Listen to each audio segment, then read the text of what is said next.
ভয়তে কিয়ামতের দিবসে আল্লাহ তাআলার সামনে উঠতে, তার সামনে জবাবদিহি করতে হবে, ভয়তে এই কাজগুলো করলেন। কিন্তু আপনি ধীরে ধীরে আসলেন আর আপনার পায়ে জুতা নাই, কারণটা কি? আসছেন ধীরে ধীরে, আবার পায়ে জুতা নাই, কারণটা কি? আবু বকর রাদিয়াল্লাহু তাআলা বলেছেন, ও শোনো, আমি যদি জুতা পায়ে দিয়া হাইটা আসি, শব্দ আসতে পারে, শব্দ আসার কারণে আল্লাহ তাআলার এমন গোলাম আছে রাত্রে জায়গা তাহাজ্জুদ পড়ে, আবার অনেক ছোট ছোট শিশু আছে তাদের ঘুমের প্রয়োজন বেশি। আমি যদি জুতা পায়ে দিয়ে হাঁটি, আর যদি কোনো মুরব্বী লোক থাকে, যদি অসুস্থ রোগী থাকে, এই 3 শ্রেণীর লোকের কথা চিন্তা করে আমি জুতা পায়ে দিয়ে হাঁটি নাই। কারণ জুতা পায়ে দিলে হাঁটলে একটা শব্দ আসে, শব্দ আসে না? জুতা পায়ে দিয়ে হাঁটলে শব্দ আসে না? এই শব্দটা যদি তাহাজ্জুদ পড়ার কানে যায়, আর যদি এই শব্দ যদি রোগীর কানে চলে যায়, আর এই শব্দ যদি ওই বাচ্চার কানে চলে যায়, আমলে ব্যাঘাত ঘটবে, রোগীর ঘুমে ডিস্টার্ব হবে, বাচ্চার ঘুমে ডিস্টার্ব হবে। এই চিন্তা করে আমি আবু বকর খালি পায়ে আসলাম। বুঝলাম খালি পায়ে আসলেন, ঘুমে ডিস্টার্ব হবে, আমলে ডিস্টার্ব হবে, এই কারণে আপনি খালি পায়ে আসলেন। কিন্তু এই গভীর রাতে ধীরে ধীরে আসার কারণটা কি? বলছে, ওমর, এইখানে আসি তোমাকে আমি নিযুক্ত করেছি, তোমার আশা পূর্ণ করেছি, আর তোমার চাহিদাও পূর্ণ করেছি। ওমর, তোমার চাহিদা যদি পূর্ণ করতাম, কষ্ট পাইতা, কষ্ট না পাও, এই কারণে তোমার কথা রেখেছি। আর আমি যে নেতার যে দায়িত্ব ছিল, সেই দায়িত্ব আমি আবু বকর পূরণ করলাম। এরপরে আল্লাহ রাব্বুল আলামিন এই ইমামদের ব্যাপারে আরেকটা কথা বলা হয়েছে। আল্লাহ রাব্বুল আলামিন এভাবে বলেছেন, ইন্নামাল মুমিনুনা ইখওয়াতুন ফাআসলিহু বাইনা আখওয়াইকুম ওয়াত্তাকুল্লাহা লাআল্লাকুম তুরহামুন। আল্লাহু আকবার। সূরাতুল হুজুরাত 26 নম্বর পারার 15 নম্বর পৃষ্ঠার 5 নম্বর লাইনের 1 নম্বর রুকুর 10 নম্বর আয়াতে আল্লাহ তাআলা বলেন, ইন্নামাল মুমিনুনা ইখওয়া, নিশ্চয়ই এক মুমিন অপর মুমিনের ভাই। আর এই ভাইয়ের ভিতরে যদি কোনো দ্বন্দ্ব সৃষ্টি হয়ে যায়, কোনো ফাসাদ সৃষ্টি হয়ে যায়, তাদের সাথে মীমাংসা করে দেবা। কিসের আশায়? রহমতের আশায়। এবারে চলুন খলিফাতুল মুসলিমিন আমিরুল মুমিনিন দ্বিতীয় খলিফা হযরত ওমর রাদিয়াল্লাহু তাআলা আনহুর খিলাফতকালে একটা ঘটনা শুনলেন। ইমামদের দায়িত্ব কি এটা আমরা বুঝবো, ইমামের শাসন কি এটা আমরা সঠিকভাবে বুঝতে পারবো। ওমর রাদিয়াল্লাহু তাআলা আনহুর খিলাফতকালে এক যুবক ছিল, তার একটা উট ছিল, সে উটটাকে খুব ভালোবাসতো। উটটাকে ছেড়ে দিয়ে সে এক কাজে ব্যস্ত ছিল। ভুল ক্রমে আর একজন মালিকের ক্ষেতের ফসল খেয়ে ফেলছে। ক্ষেতের ফসলের মালিক দেখে সহ্য করতে পারে না, মুরব্বী লোক উটটাকে মারধর করলো, পিঠাইলো। পিঠানোর কারণে উটের একটা চোখ নষ্ট হয়ে গেল। যুবক যখন দেখলো যে আমার উটকে মারছে, মেরে আমার উটের চোখকে নষ্ট করে দিয়েছে, ওই যুবক আর ধৈর্য ধরতে পারলো না, হাতে একটা পাথর নিয়ে নিক্ষেপ করলো, কিন্তু হত্যা করার উদ্দেশ্য নয়। ওই পাথরটা গিয়ে ভুল ক্রমে এমন জায়গায় লাগলো, ওই মুরব্বী জায়গায় শেষ হয়ে গেল। ওই মুরব্বীর 2 ছেলে ছিল, 2 ছেলে দৌড়ে আসা ওই যুবককে ধরলো। ধরার পরে আমিরুল মুমিনিন খলিফাতুল মুসলিমিন ওমর রাদিয়াল্লাহু তাআলা আনহু দরবারে নিয়ে গেল। বলছে, আমিরুল মুমিনিন, এই যুবক আমার বাবাকে হত্যা করেছে। ওমর রাদিয়াল্লাহু তাআলা আনহু বলেন, যুবক, এই তোমার 2 ভাই যে কথাগুলো বলছে সত্য? ওই যুবক বলছেন, আমিরুল মুমিনিন, আমি ইচ্ছাকৃত তাকে হত্যা করি নাই। আমার উট তার বাবার ফসল খেয়েছিল, যার কারণে তার বাবা আমার উটকে মারধর করেছে, এমনকি একটা চোখ নষ্ট করে দিয়েছে। আমি যুবক সহ্য করতে পারলাম না, যার কারণে একটা পাথর উঠাইয়া নিক্ষেপ করতে চাইলাম, যেন ওই মুরব্বী বুঝে ব্যথা পেলে যে কতটা ব্যথা সে অনুভব করতে পারে। কিন্তু আল্লাহর হুকুমে ওই ব্যক্তি মারা গেল। আমার উদ্দেশ্য ছিল না তাকে হত্যা করা।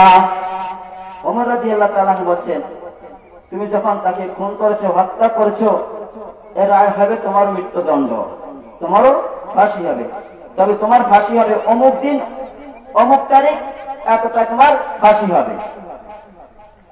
ওই যুবক বলছে আমিরুল মুমিনিন খলিফাতুল মুসলিমিন বিশ্বনবী সাল্লাল্লাহু আলাইহি ওয়াসাল্লাম বলেছেন, হাক্কুল্লাহ আর হাক্কুল ইবাদা, একটা আছে আল্লাহ তাআলার হক, আর একটা আছে বান্দার সাথে হক।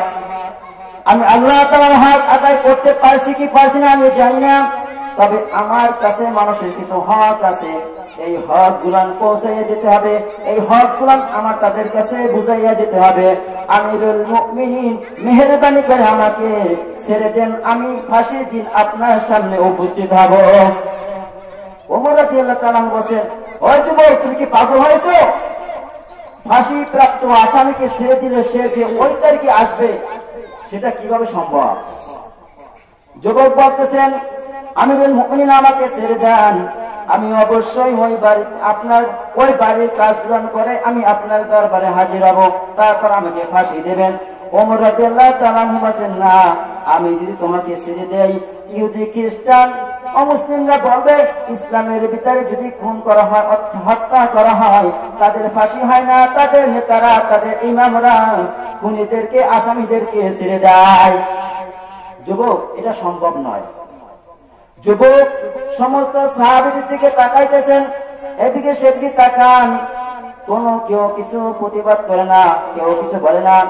আবু যর গিফারী রাদিয়াল্লাহু তাআলা আনহু বলেন, আল্লাহু আকবার বলে দাঁড়াইয়া গেলেন, বলেন, আমিরুল মুমিনিন খলিফাতুল মুসলিমিন, এই যুবককে ছেড়ে দেন, এই যুবকের জিম্মা আমি আবু যর নিয়ে নিলাম। সুবহানাল্লাহ। ওমর রাদিয়াল্লাহু তাআলা বলেন, আবু যর, তুমি কি জানো এটা কত বড় ভয়ঙ্কর দায়িত্ব, এটা কত বড় বড় ভয়াবহ এটা একটা দায়িত্ব, তুমি কি জানো? আবু যর গিফারী রাদিয়াল্লাহু তাআলা বলেন, ইয়া আমিরুল মুমিনিন, এই যুবককে ছেড়ে দেন, আমার দৃঢ় বিশ্বাস আছে যেদিনকে ফাঁসি হবে এই যুবক ঠিক টাইমে এখানে উপস্থিত হবে। ওমর রাদিয়াল্লাহু তাআলা বলেন, ও যুবক, তোমার যেহেতু একজন জিম্মাদার হয়ে গেল, তুমি চলে যাও, তুমি ঠিক টাইমে যদি আসো তাহলে তোমাকে সেই সত্যবাদী বলে বিবেচনা করা হবে, প্রমাণিত হবে। একদিন যায়, দুই দিন যায়, কয়েকদিন যায়, ফাঁসির রায় যেদিনকে টাইম হয়ে গেল, যুবক আসতেছে না। ওমর রাদিয়াল্লাহু তাআলা বলেন, আবু যর, তুমি যে কি ভুল করলা, ফাঁসির প্রাপ্ত আসামিকে ছেড়ে দেওয়া এটা সহজ কথা নয়, আমি রাজ্য চালাই, আমি জানি ক্ষমতা কি। আবু যর গিফারী রাদিয়াল্লাহু তাআলা বলেন, আমিরুল মুমিনিন, আমার দৃঢ় বিশ্বাস এখনো মন বলতেছে আমার যুবক ভাই এখনো আসবে, আসবে, আসবে, দৃঢ় বিশ্বাস নিয়ে বলতেছি। ওমর রাদিয়াল্লাহু তাআলা বলেন, আবু যর, সময় তো হয়ে আসছে, প্রায় ফাঁসির টাইম হয়ে আসছে। আবু যর রাদিয়াল্লাহু তাআলা কে ফাঁসির পোশাক পরানো হলো, মাথায় জোর টুপি পরানো হলো। একজনের ঘরের দিকে তাকাইয়া রুমাল একটা হাতে ধরে তাকাই আছে, ঘরের দিকে তাকাই আছে। এই মুহূর্তে টাইম হয়ে গেছে, ফাঁসির রায় হবে, এই মুহূর্তে রুমালটা ছাড়বে, এই মুহূর্তে ঘোড়ার পিঠে টকবক টকবক করে ওই যুবক সাদা রুমাল ঘুরাইতে ঘুরাইতে বলতেছে, আমিরুল মুমিনিন, আমার ভাইকে ফাঁসি দিয়ে না, আমি অপরাধী এসে গেছি। আল্লাহ। ওমর আশ্চর্য, আবু যর গিফারী আশ্চর্য হয়ে গেল, সমস্ত সাহাবা আজমাইন কিরাম আশ্চর্য হয়ে গেল। এই রকমের ফাঁসির প্রাপ্ত আসামি পালাই ছাইরা দেওয়ার পরে যে ঠিক টাইমে চলে আসবে এটা কিভাবে সম্ভব? আবু যর গিফারী রাদিয়াল্লাহু তাআলা মাথা থেকে মুখোশ করে ফেলালো। ওমর রাদিয়াল্লাহু তাআলা বলেন, এ যুবক, তুমি যদি না আসতা তুমি তো বেঁচে যেতা, তোমার পরিবর্তে তোমার একবার ফাঁসি হয়ে যেত। ওই যুবকটা দিয়ে বলতেছেন, আমিরুল মুমিনিন, আমি এই কারণে আসছি, অমুসলিমরা ইহুদি খ্রিস্টান নাসারারা মনে করবে যদি কোন মুসলমান যদি কাউকে হত্যা করে, আর যদি হত্যা করার পরে কারোর মাথার উপর জিম্মা দিয়ে চলে যায়, কার উপর যদি এই অপরাধটা চাপাইয়া দিয়ে সে পালাইয়া যায়, বিশ্ব নবী সাল্লাল্লাহু আলাইহি সাল্লাম রক্ত ঝরাইয়া ইসলামটা কায়েম করেছে, আমার জীবন থেকে বিশ্ব নবীর ইসলাম আমার কাছে অনেক প্রিয়। এরপরে আবু যর গিফারী রাদিয়াল্লাহু তাআলা প্রশ্ন করলো, ও আবু যর, এই যুবক বিশ্ব নবীকে ভালোবাসে, তার ইসলামকে ভালোবাসে, তার জীবনের থেকে এর না হয় বুঝলাম জীবন থেকে বেশি ভালোবাসে ইসলামকে, সেই কারণে আসে। আবু জাহল, তুমি এই যুবকের দায়িত্বটা কেন নিলা?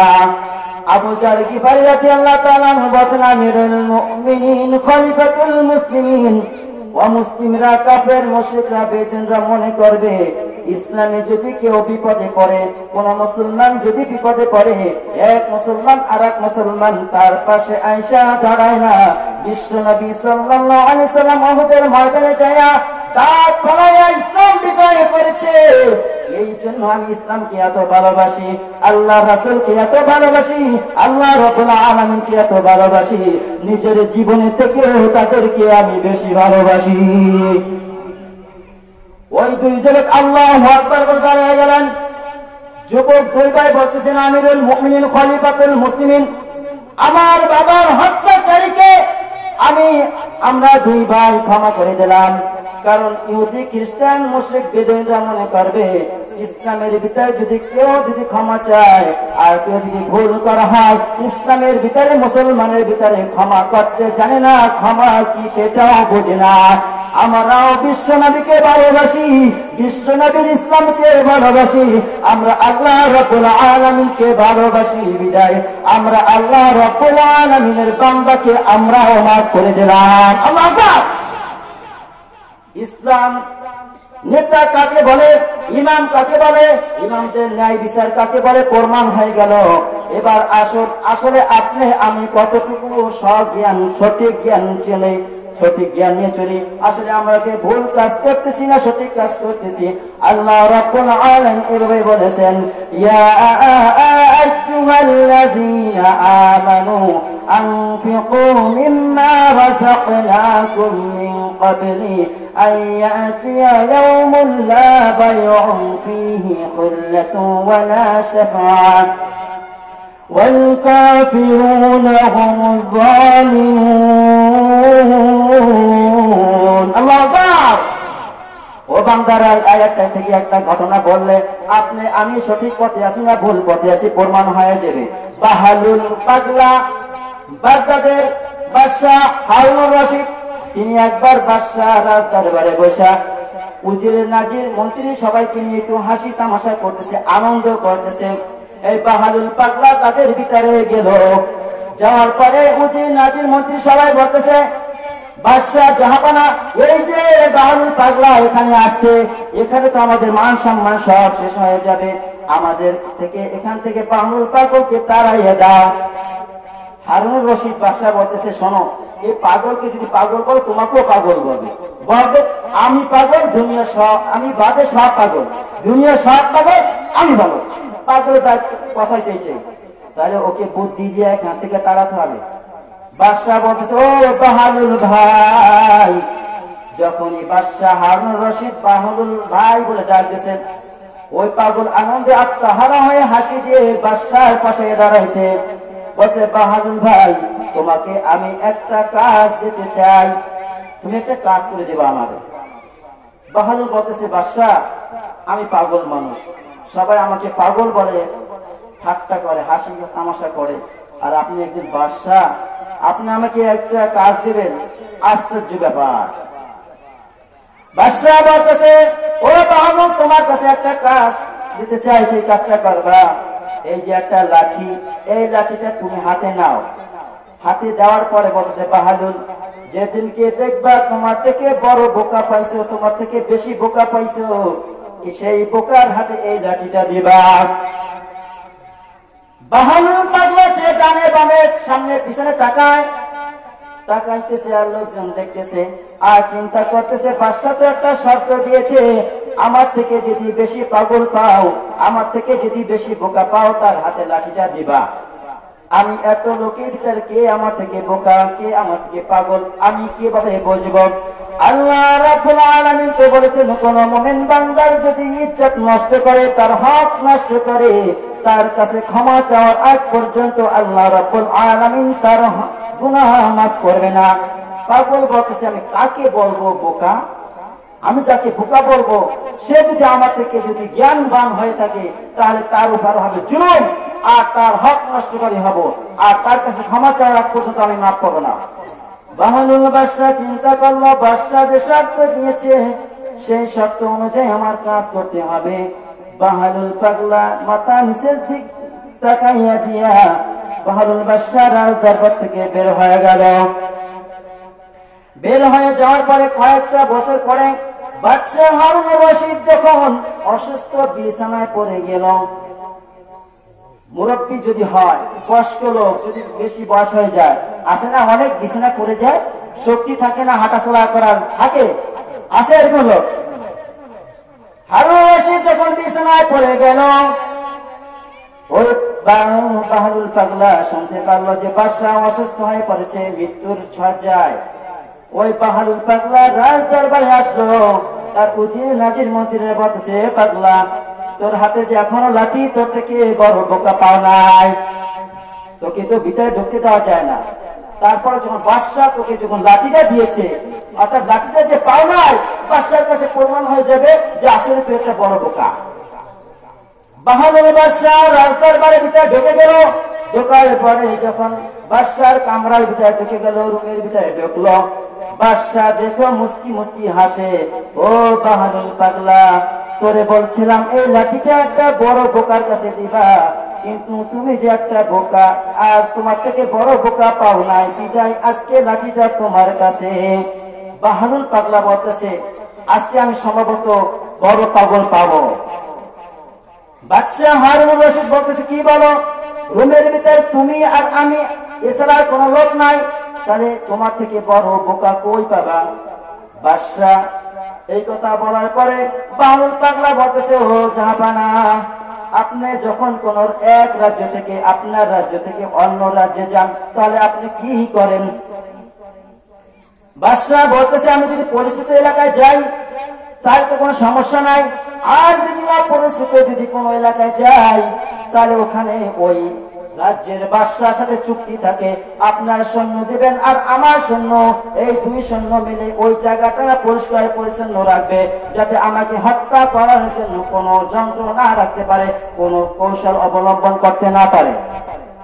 বাদশা হারুন রশিদ বলতেছে, এই প্ল্যান করে এরপর যদি আমাকে কোনো খাবার দেওয়া হয়, সেই খাবারটা আমি নিজে না খাইয়া আগে এই খাবারটা পরীক্ষা করাই, টেস্ট করাই, এর ভিতরে কোনো বিষ মিশানো আছে কিনা, কোনো ভেজাল কিছু দেওয়া আছে কিনা, আমাকে মারার জন্য কোনো ষড়যন্ত্র করছে কিনা। বাদশা বলতেছে, এরপরে আমি যদি কোনো বিছানায় ঘুমাই, সেই বিছানা আগে সেই বিছানা ভালো করে পরিষ্কার পরিচ্ছন্ন রাখি, বিছানা নিচ উপর সব ভালো করে দেখি, কারণ ওখানে কোনো অস্ত্র শস্ত্র আছে কিনা, আমাকে মারার জন্য কোনো বিষ মিশিয়ে রাখছে কিনা, কোনো ভোম পিটকে রাখছে কিনা, এইগুলো আমার সৈন্য দিয়ে এইগুলো আমরা কি করি পরিকল্পনা পরিচর্যা করে নেই, যাতে আমার কোনো দুর্ঘটনা না হয়। বাহলুল পাগলা বলতেছেন, বাদশা এত কিছু যদি বোঝেন, আল্লাহ রাব্বুল আলামিন সূরাতুল বাকারার 254 নম্বর আয়াতে বলছেন, ইয়া আইয়ুহাল্লাযীনা আমানু আনফিকু মিম্মা রাযাকনাকুম মিন ক্বাবলি আন ইয়াতিয়া ইয়াওমুন লা বাইউন ফীহি খুল্লাতুন ওয়া লা শাফাআ ওয়াল কাফিরুনা হুমুজ জালিমুন। ও বাদশা, আপনি কি কোরআন পড়েন নাই? আপনি যে এখন এক রাজ্য থেকে অন্য রাজ্যে গেলে আপনার বাদশার সাথে কন্ট্যাক্ট করেন, তার জন্য আপনার সৈন্য মিলে সবকিছু পরিচালনা করে, আপনাকে খাবার দিলে সেই খাবারটা পরিষ্কার আছে কিনা, ওই খাবারের সাথে বিষ মেশানো আছে কিনা, এইটা আগে পরীক্ষা করেন, তারপরে খান। কোন বিছানায় ঘুমাইতে গেলে সেই বিছানা পরিষ্কার আছে কিনা, কোন সমস্যা আছে কিনা, সেইটা পরীক্ষা করে তারপরে বিছানায় ঘুমান। ও বাদশা, আজকে যে আপনি একটা এলাকা ছেড়ে যেই কবর দেশে রওনা হলেন, সেই কবরে কোন মন্ত্রী পাঠাইছেন কিনা, কোন সেনাসৈন্য পাঠাইছেন কিনা? বাদশা বলছে যে, ও পাগলা, তোমাকে যে আমি বোকা বলি শুধুই না, শুধু এই জন্য বলি না, ও পাগল, ওই কবরে কি কোন সৈন্য যায়? ওই কবরে কি এমন কিছু আছে যেগুলো পাঠাইয়া কবরটাকে রক্ষা করা যায় আযাব থেকে? আল্লাহ রাব্বুল আলামিন এমন কোন ক্ষমতা সাধ্য কাউকে দেয় নাই। পাগলা বলতেছে বাদশা, তাহলে এখন বোঝা গেল আমি বড় বোকা না, তার থেকে বড় বোকা আপনি নিজে বাদশা। বাদশার হাতে লাঠিটা দিয়ে দিল। ও ভাই, আল্লাহ তাআলা বলে তোমাদেরকে আমি যেই রিজিক দিয়েছি সেই রিজিক থেকে কি করো, দুনিয়া ত্যাগ করার আগে, কবরে আসার আগে ওই থেকে দান সাদকা করে দুনিয়া থেকে আসার আগে কবরে মাল সাবানা দুনিয়া বসে কি করো, সব তৈরি করে তারপরে আসো। ও মুসলমান ভাইরা, আমি বুখারী শরীফের 893 নম্বর হাদিসটা বলছিলাম, এর ভিতরে একটা মা ও বোনের জন্য একটা ঘটনা আছে। এখানে বলা হয়েছে ওয়াল মারআতু রায়াতুন ফি বাইতি যাওজিহা ওয়া মাসউলুন আন রায়াতি। রাসূল কারীম সাল্লাল্লাহু আলাইহি ওয়াসাল্লাম বলেছেন, প্রত্যেকটা মানুষ হলো দায়িত্বশীল, আর এই দায়িত্ব বিষয় আল্লাহ রাব্বুল আলামিন কিয়ামতের দিবসে সবাইকে জিজ্ঞাসিত করা হবে। এখানে হাদিসটার ভিতরে বলা হয়েছে প্রত্যেকটা নারীকে একটা দায়িত্ব দেওয়া হয়েছে, প্রত্যেকটা মা ও বোনকে একটা দায়িত্ব দেওয়া হয়েছে। সেই দায়িত্বটা হলো নিজের পরিবারের উপর। আল্লাহ রাব্বুল আলামিন সূরাতুন নিসার ভিতরে বলেছেন, আর-রিজালু কাওয়ামুনা আলান নিসাই বিমা ফাদ্দালাল্লাহু বা'দাহুম আলা বা'দ। প্রত্যেকটা নারীর অভিভাবক, প্রত্যেকটা নারীর পরিচালনা করবে পুরুষরা। কারা করবে? পুরুষেরা করবে। ও বাবারা, এখানে একটা ঘটনা বলি। আল্লাহ রাব্বুল আলামিন বলেছেন, লা তাকরাবুজ জিনা ইন্নাহু কানা ফাহিশাতাও ওয়া সাআ সাবিলা। আল্লাহ রাব্বুল আলামিন বলেছেন জিনার ধারে কাছেও যাবে না। জিনা করা তো দূরের কথা, যেখানে জিনা হয় তার ধারে কাছেও যাবে না। একজন হাফেজা মুমিনা নারী, তার বিবাহ হয়েছে একজন জিনাখোরের সাথে। এই ঘটনা থেকে মা ও বোনেরা বুঝতে পারবেন আসলে স্বামীর হক কতটুকু আদায় করতে পারছি, কতটুকু চেষ্টা করেছি। হাফেজা মুমিনা মহিলার বিবাহ হয়েছে একজন জিনাখোরের সাথে। কার সাথে? জিনাখোরের সাথে বিবাহ হয়েছে। বিবাহ হওয়ার পরে বাসর ঘরে এক জায়গায় হবে। বাসর ঘরে ঢুকে স্বামী তার স্ত্রীকে নসিহত করতেছে, ও প্রাণের স্ত্রী, তুমি আমার জীবন সঙ্গী হয়ে আসলা, এই রাত্রে আমি তোমাকে কিছু কথা বলতে চাই। আল্লাহ রাব্বুল আলামিন বলেছেন প্রত্যেকটা নারীর অভিভাবক হলো পুরুষ। আমি তোমার অভিভাবক। যখন কালেমা পড়ে আমার কাছে আসছো, আমি তোমার অভিভাবক হয়ে গেলাম। তোমার খাবার, তোমার সব কিছু দায়িত্ব আমি নিয়ে নিলাম। অতএব আমার হুকুম তোমাকে মানতে হবে। আমার অনুমতি ছাড়া তুমি ঘরে বাইরে যেতে পারবে না। আর তোমাকে আমি বলি, আমি যেখানে যাব তুমি আমাকে সেখানে আগায় দিয়ে আসবা। ওই রমণী হাফেজা মুমিনা বলতেছে, ও প্রাণের স্বামী, কথাগুলো বলতেছেন আমার মনে কেমন জানি লাগতেছে। কি কারণ? ওই যুবক বলতেছে, আমি প্রতিদিন একটা পতিতা মহিলার কাছে আমি যাই, ওখানে রাত কাটাই। আর তুমি আজকে